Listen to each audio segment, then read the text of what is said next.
Good evening friends. आज के update कुछ इस प्रकार से। आज हम सबसे पहले शुरुआत करेंगे बांग्लादेश से। बांग्लादेश की एक अदालत ने बुधवार 18 दिसंबर को भारत के सबसे बड़े दुश्मन को आज़ाद कर दिया है। बांग्लादेश हाईकोर्ट ने भारतीय विरोधियों को हथियार मुहैया कराने के मामले में मौत की सजा पाए पूर्व गृह मंत्री लुफ्तुजमा बाबर और अन्य 5 को बरी कर दिया। लुफ्तुजमा बाबर बीएनपी सरकार में मंत्री रहे थे। समाचार एजेंसी एएफपी की रिपोर्ट के अनुसार बाबर के वकील ने कहा कि उनके खिलाफ पिछली सरकार ने दुर्भावनापूर्वक आरोप लगाए थे। बांग्लादेश में अगस्त में शेख हसीना सरकार को गिराए जाने के बाद ढाका और नई दिल्ली के संबंधों में तनाव आ गया है। यह मामला साल 2004 का है, जब बांग्लादेश पुलिस ने रॉकेट और ग्रेनेड समेत हथियारों से भरे 10 ट्रक जब्त किए थे। पुलिस ने कहा कि उन्हें भारत के उग्रवादी संगठन United Liberation Front of Assam ULFA को भेजा जा रहा था। कोर्ट ने फरार चल रहे उल्फा कमांडर परेश बरुआ की मौत की सजा को भी आजीवन कारावास में बदल दिया है।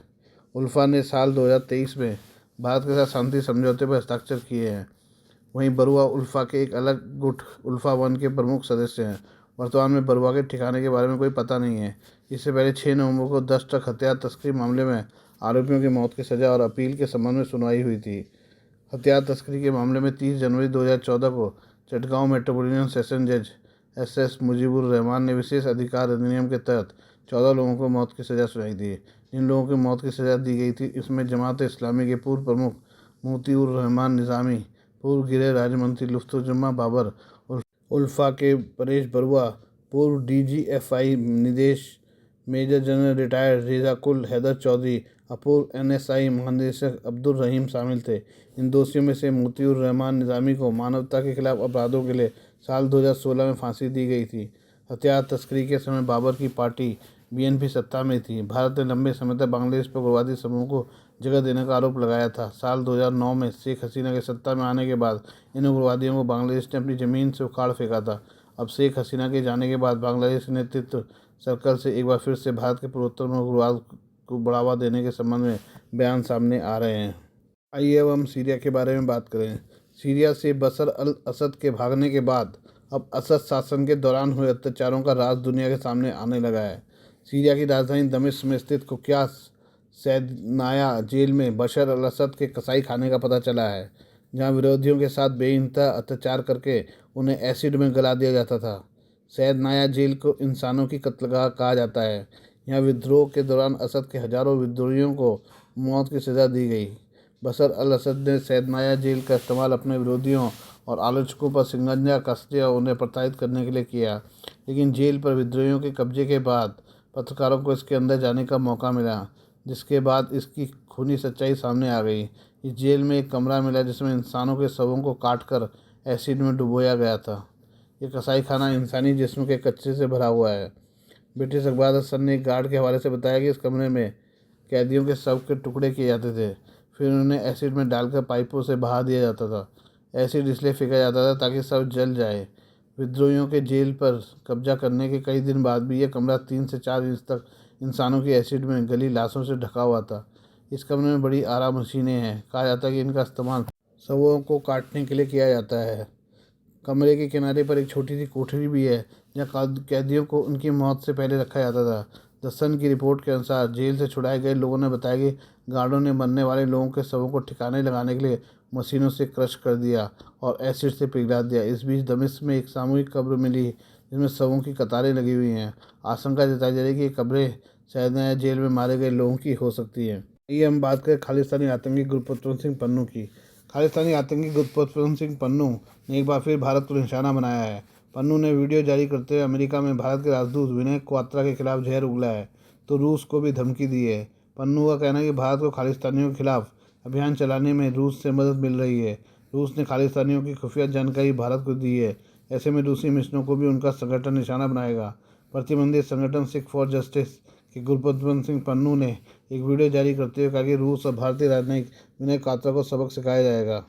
स्पुतनिक की ओर से जारी वीडियो में गुरपतवंत सिंह पन्नू ने दुनिया भर में रूसी मिशनों पर हमला करने की धमकी दी है। पन्नू ने दावा किया कि रूस ने भारत को खालिस्तानी आतंकी गतिविधियों के बारे में खुफिया जानकारी देना शुरू कर दिया है। रूस को ऐसा करने से रोकने के लिए खालिस्तानी उत्तरी अमेरिका, यूरोपीय संघ, ऑस्ट्रेलिया, न्यूजीलैंड में रूसी राजनयिकों और मॉस्को के मिशनों पर हमला करेंगे। पन्नू का कहना है कि अमेरिका में भारतीय राजदूत विनय मोहन क्वात्रा रूसी अफसरों से बहुत ज़्यादा बातचीत कर रहे हैं। क्वात्रा वाशिंगटन में बैठकर रूसी राजनयिकों और वाणिज्य दूतावासों के साथ समन्वय करने का काम कर रहे हैं। रूसी एजेंसियों से उनको खालिस्तान समर्थक सिक्कों के बारे में जानकारी मिल रही है। इस जानकारी के आधार पर सिक्कों को निशाना बनाया जा रहा है। पन्नू ने कहा कि विनय मोहन क्वात्रा पहले से ही खालिस्तानियों के रडार पर हैं, जो भारत रूस गठजोड़ का चेहरा बन रहे हैं। पन्नू ने रूस को खालिस्तानियों के खिलाफ भारत के साथ सहयोग बंद करने के लिए कहा है। पन्नू ने कहा कि अगर रूस ने भारत को सहयोग देना बंद नहीं किया तो वह इसका नुकसान उठाएगा। खालिस्तानी झंडा लिए लोगों ने बीते हफ्ते न्यूयॉर्क और टोरंटो में रूसी वाणिज्य दूतावास के सामने विरोध प्रदर्शन भी किया है। इस दौरान भारत विरोधी नारे लगाए गए। पन्नू के संगठन SFJ को अमेरिका, कनाडा और ब्रिटेन में भारतीय राजनयिकों को निशाना बनाने के लिए जाना जाता रहा है।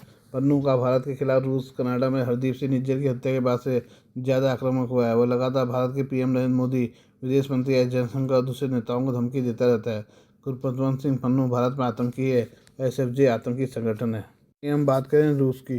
रूस ने मॉस्को में बम धमाका करने और रूस के परमाणु सुरक्षा बल के प्रमुख लेफ्टिनेंट जनरल इगोर किरिलोव की हत्या के मामले में उज्बेकिस्तान के एक संदिग्ध को हिरासत में लिया है।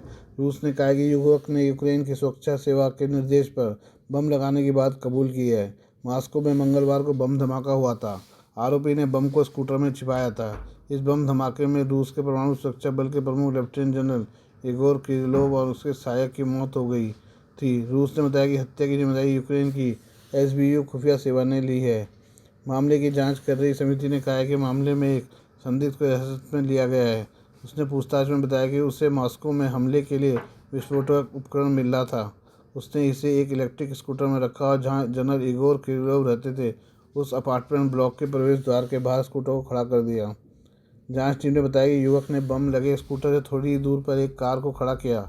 इस कार उसने किराए पर ली थी, जिसमें कैमरा लगाया गया था। इस कैमरे के जरिए हत्या की योजना बनाने वाले यूक्रेन के दिप्रो शहर से पूरी निगरानी कर रहे थे। जैसे ही किर्लोव अपने अपार्टमेंट से बाहर निकले तो उसने दूर से बटन दबाकर स्कूटर में विस्फोट कर दिया। इसकी चपेट में आकर किर्लोव की मौत हो गई। जांच टीम ने बताया कि हिरासत में लिए गए युवक को जन्म 1995 में हुआ था। उसको बम विस्फोट और हत्या का अंजाम देने के लिए $1 लाख तथा एक यूरोपीय देश में रहने की पेशकश की गई थी। जांच टीम ने बताया कि हमले में शामिल अन्य लोगों की पहचान की जा रही है। एक मीडिया रिपोर्ट के मुताबिक मामले में एक और संदिग्ध को हिरासत में लिया गया है। जनरल किर्लोव की मौत रूस के राष्ट्रपति व्लादिमीर पुतिन के लिए बड़ा झटका है, क्योंकि वो पुतिन के करीबी और रूसी परमाणु, जैविक व रासायनिक रक्षा बलों के प्रमुख थे। उन्हें एक दिन पहले ही यूक्रेन की अदालत ने देश पर रूसी हमले के दौरान प्रतिबंधित रासायनिक हथियारों के इस्तेमाल के लिए उनकी गैर मौजूदगी में सजा सुनाई थी। रूस ने यूक्रेन के आरोप खारिज किए हैं कि किर्लोव ने युद्ध में रासायनिक हथियारों का इस्तेमाल किया। अब हम बात करते हैं भारत के राष्ट्रीय सुरक्षा सलाहकार अजीत डोभाल के बारे में। राष्ट्रीय सुरक्षा सलाहकार अजीत डोभाल ने चीन के विदेश मंत्री वांग यी के साथ बातचीत की है। दरअसल सीमा तंत्र के लिए भारत और चीन के विशेष प्रतिनिधियों राष्ट्रीय सुरक्षा सलाहकार अजीत डोभाल और विदेश मंत्री वांग यी ने बुधवार को बीजिंग में अहम मुलाकात की। इस दौरान वास्तविक नियंत्रण रेखा LAC पर शांति बनाए रखने और पूर्वी लद्दाख में सैन्य गतिरोध की वजह से 4 साल से अधिक समय से तनावपूर्ण द्विपक्षीय संबंधों की बहाली समेत विभिन्न मुद्दों पर चर्चा की गई। अजीत डोभाल चीन के दौरे पर हैं। वे व्यापक सीमा मुद्दे पर विशेष प्रतिनिधि वार्ता के नए संस्करण में भारतीय प्रतिनिधिमंडल का नेतृत्व कर रहे हैं। ये वार्ता करीब 5 साल के अंतराल के बाद हो रही है। इससे पहले विशेष प्रतिनिधियों SR की वार्ता दिसंबर 2019 में नई दिल्ली में हुई थी। इस बातचीत के चैनल को बहाल करने का फैसला 23 अक्टूबर को कजान में प्रधानमंत्री नरेंद्र मोदी और चीन के राष्ट्रपति शी जिनपिंग के बीच हुई बैठक में लिया गया था। भारत और चीन ने 5 दिसंबर को अपनी कूटनीतिक वार्ता में विशेष प्रतिनिधि वार्ता की तैयारी की थी। वार्ता के लिए भारत के विशेष प्रतिनिधि राष्ट्रीय सुरक्षा सलाहकार डोभाल है, जबकि चीनी पक्ष का नेतृत्व विदेश मंत्री वांग यी कर रहे हैं। पूर्वी लद्दाख सीमा विवाद के कारण पिछले 5 साल में कोई विशेष प्रतिनिधि वार्ता नहीं हुई थी। भारत और चीन के बीच पूर्वी लद्दाख में सैन्य गतिरोध मई 2020 में शुरू हुआ था। तब जून में गलवान घाटी में हुई झड़प के बाद दोनों पड़ोसी देशों के बीच संबंधों में तनाव आ गया था। यह गतिरोध एक समझौते के तहत देपसांग और डेमचौक से सैनिकों की वापसी की प्रक्रिया पूरी होने के बाद समाप्त हुआ था। सैनिकों की वापसी के समझौते को 21 अक्टूबर को अंतिम रूप दिया गया था। समझौते पर हस्ताक्षर होने के 2 दिन बाद PM मोदी और शी जिनपिंग ने रूस के कजान शहर में ब्रिक्स शिखर सम्मेलन के इतर बातचीत की थी। बैठक में दोनों पक्षों ने सीमा मुद्दे पर विशेष प्रतिनिधि वार्ता सहित कई वार्ता तंत्रों को बहाल करने पर सहमति व्यक्त की थी। Please do like, share and subscribe this channel of my news, views and analysis by Prakash.